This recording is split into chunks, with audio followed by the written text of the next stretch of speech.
你们是在这店里现烤的？对，现烤的。回到上海，尝尝上海的梨园跟广州比怎么样？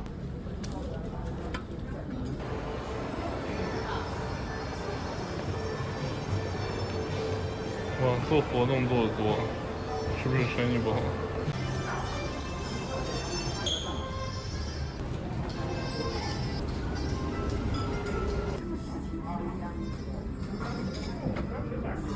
菜单价格好像不太一样，跟广州。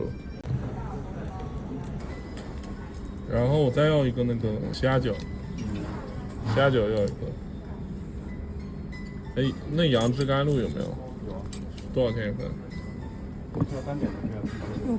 就单点搞一个，不是，它是这里特色，就要一个，要一个瑶柱蛋白炒饭。好像其他就差不多了，先要这些吧。少点一点吧，先尝尝味道怎么样。服务那么好，哇，这服务挺好的，还帮我铺这个，环境不错。哦，就对了，我要求我们炒饭可以先上，因为配着这些吃。好嘞，好嘞。冰烧3成。就烧肉是吧？烧肉是梨园那个招牌的做法，就是3烤3刮，的皮脆的。行。搞一个烧肉看一下。对，它是偏瘦的，它跟广州一样是偏瘦的，跟广州的味道不太一样，没广州的好吃。没广州好吃。它没有皮上那层糊味，但整体味道也还行吧。瘦的没那么腻。对，它的烧肉有一个好处就是偏瘦，然后没那么腻。烧肉味道还可以，该香的香，该脆的脆，肥瘦比例不错，但是比广州的少了一个糊的香味。没那么柴，虽然瘦，但没那么柴。嗯。反正梨园的烧肉就是肥瘦比例比较好，但你要说特殊的味道，上海这家没有。上海这个都变成纯瘦了，基本下面。广州的烧肉是有一股特殊的香味的，如果这个跟肥波烧鹅的烧肉比的话，又少了一种接地气的味道，比较生硬。还用机器人送。小乳鸭，帮你剪一下啊。对，帮我剪一下。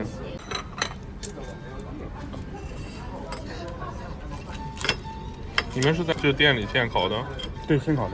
然后乳鸭是从云南昆明空运过来的那种8两左右的小乳鸭嘛。哦。对，皮脆。是云南昆明那家。对，8两左右的小乳鸭。哦。食材产地原来是云南的。我吃过这道菜，在广州那边挺好吃的。因为别的地方外边基本没有做乳鸭的。对，它没有鸭腥味。对。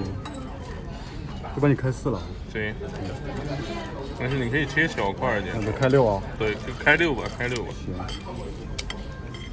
云南有这种的烤鸭会更好吃一点，因为它靠近食材产地会更新鲜。你们商场可以用明火。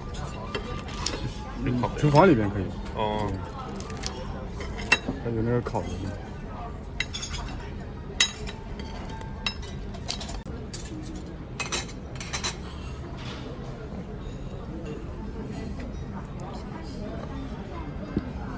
还没手泡。对，好。但感觉是不是有点不一样啊？确实有点不太一样。上海这个皮下脂肪还没有完全烤化，鸭油烤化了融在肉上，没烤干是最完美的状态。但汁水没广州的味，也还可以。它有一个胡椒还是啥调料放重了一点。鸭的品质还不错。它的鸭子没有鸭腥味，吃乳鸽不如吃乳鸭。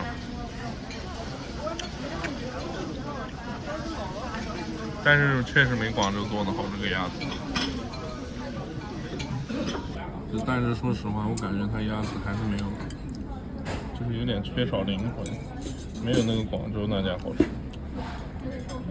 这个鸭子就过了没有腥味第一关，然后它是有香气的，但是它肉的火候不行，虽然它皮还算脆。这个鸭子没喜悦8号做的好，但喜悦8号又没广州那个店做的好。反正火候有点不是很好吧。但是它不会像福建那个什么姜母鸭，就是那天吃那个福建菜高端那个，不会像那个，就是味道还行，能过得去。看了这块肉，大家就明白了吧？它的鸭油没烤到瘦肉上，所以就是又肥又不够香。所以我吃到后面一些瘦肉的部分是有一点血味，必须要用鸭油把血味盖住，变成香味才行。这里提供纸巾了，广州都不提供。广州怎么不？吃个虾饺，广州没吃的。广州没点啊？对，虾饺品质还不错，他家应该不是冰冻预制菜的，因为点心都卖完了。如果是预制菜的话，应该是卖不完的，因为可以冰着一煮，稍微有点咸吧，品质还不错，跟曲德8号味道一模一样。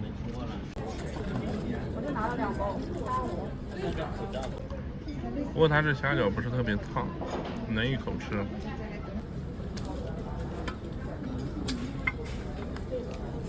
帮你分一下。哦，可以。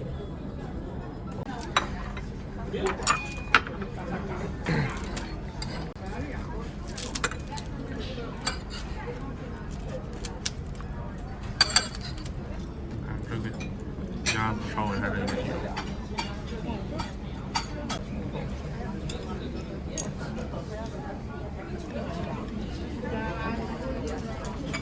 这好像看着也有点油，这个炒饭。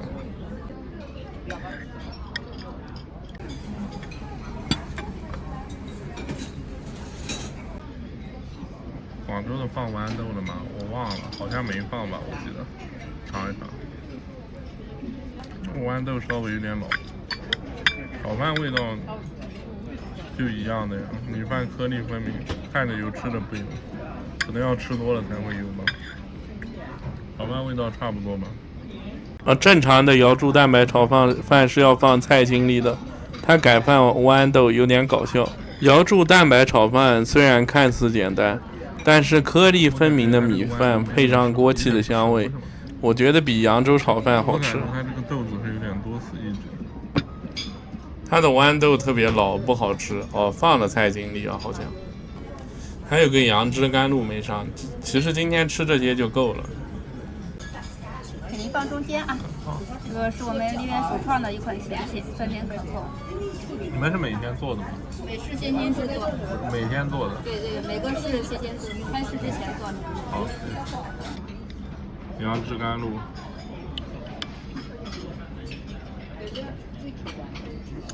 其实应该分一下，尝一尝。它这里面还有芒果，好像广州没有吧？我记得。里面还有柚子，跟广州味道差不多吧，没广州浓好像。马马虎虎吧。它这个芒果倒挺甜的啊，然后也比较滑的，芒果品质还不错。我总结一下，烧肉和烤鸭完全没广州好吃，还是少了点灵魂。我觉得这个店的定位就属于给有钱人图个方便，吃个便饭，随便吃吃不用动脑还可以的选择，但不太适合于我，因为我比较穷。我花这个钱，我不如去新荣记吃。